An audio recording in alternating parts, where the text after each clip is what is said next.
আসসালামু আলাইকুম। আজকে আমি আপনাদের সাথে একটা মজার অভিজ্ঞতা শেয়ার করি। গত ভিডিওতে আপনারা দেখেছেন যে মিরপুর পাখির হাট থেকে আমি ২টা খরগোশ কিনেছি, কিন্তু এদেরকে এখনও আমাদের কিশোরগঞ্জ ফার্মে নিতে পারিনি। এজন্য আপাতত ঢাকার বাসার বারান্দায় ওদের পালতেছি। তো ওই দিন হাট থেকে খরগোশ কিনে ফেরার পথে এক চাচা বলছিলেন যে উনিও খরগোশ কিনছেন এবং ৭ দিন খরগোশ পেলেই নাকি পালা বাদ দিয়ে দিছেন। আমাদেরও সতর্ক করছেন যে আমাদের বারান্দা গন্ধ হয়ে যাবে, আরও অনেক সমস্যা হবে, এটা ওইটা। তো ওনার কথা ওই সময় বুঝিনি, কিন্তু এখন বুঝতে পারছি ৩ দিন অভিজ্ঞতার পর। আসলে শহরের উপরে বসে খরগোশ পালন করতে গিয়ে আমি অনেক সমস্যার সম্মুখীন হচ্ছি। সেগুলো আজকে আপনাদের সাথে শেয়ার করবো ইনশাল্লাহ, যাতে আপনারা যারা খরগোশ কিনতে চাচ্ছেন বা ভাবতেছেন তাদের উপকার হবে। তো সমস্যাগুলো বলার আগে ঢাকায় খরগোশ পালার খুব দরকারি একটা সুবিধার কথা আগে বলে নেই। আমাদের বাসার ছোট বাচ্চারা খরগোশ দেখে আসলেই খুব খুশি হয়েছে। আজকাল বাচ্চাদেরকে মোবাইল ট্যাব থেকে দূরে রাখা ইম্পসিবল, কিন্তু খরগোশ এলে মোবাইল ভুলে ওরা খরগোশ নিয়ে খেলতে ব্যস্ত থাকে।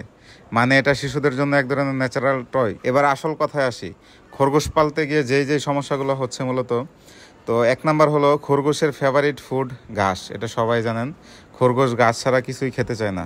কিন্তু ঢাকায় টাটকা ঘাস খুঁজে পাওয়া মানে যেন সোনার হরিণ। এত খুঁজতেছি চারদিকে, কিন্তু ঘাসই পাচ্ছি না।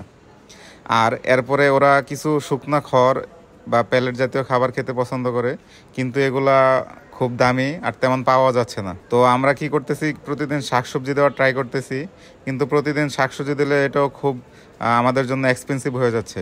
তো আর খরগোশের জন্য প্রতিদিন বাজারে যেতে হচ্ছে। এরপর আরেকটা সমস্যা হলো, খরগোশ ছাগলের মতো সারাদিনই মলমূত্র ত্যাগ করে।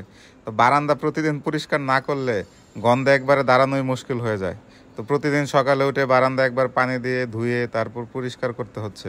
এর মধ্যে আরেকটা সমস্যা, আপনারা জানেন বারান্দায় হয়তো রোদ বা বৃষ্টি দুইটার একটা থাকেই সবসময়। এই দুইটাই কিন্তু খরগোশের জন্য মারাত্মক ক্ষতিকর। এত সব সমস্যা মিনিমাইজ করে শহরে খরগোশ পালা খুবই কষ্টের। প্রতিদিন সকালে ওদের ময়লা পরিষ্কার করতে ঝামেলা। আবার আমার খরগোশ আপাতত শুধু কলমি শাকের উপর টিকে আছে। এভাবে আর কতদিন যাবে আল্লাহ জানে।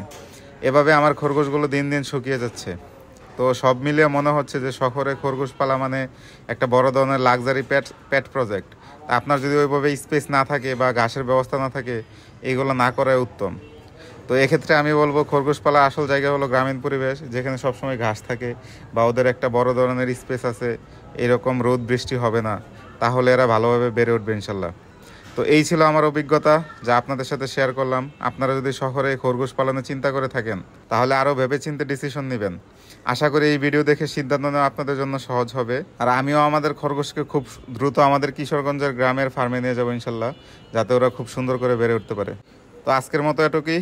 আপনারা ইনশাল্লাহ ভালো থাকবেন এবং আপনাদের খরগোশ পালার অভিজ্ঞতা শেয়ার করবেন।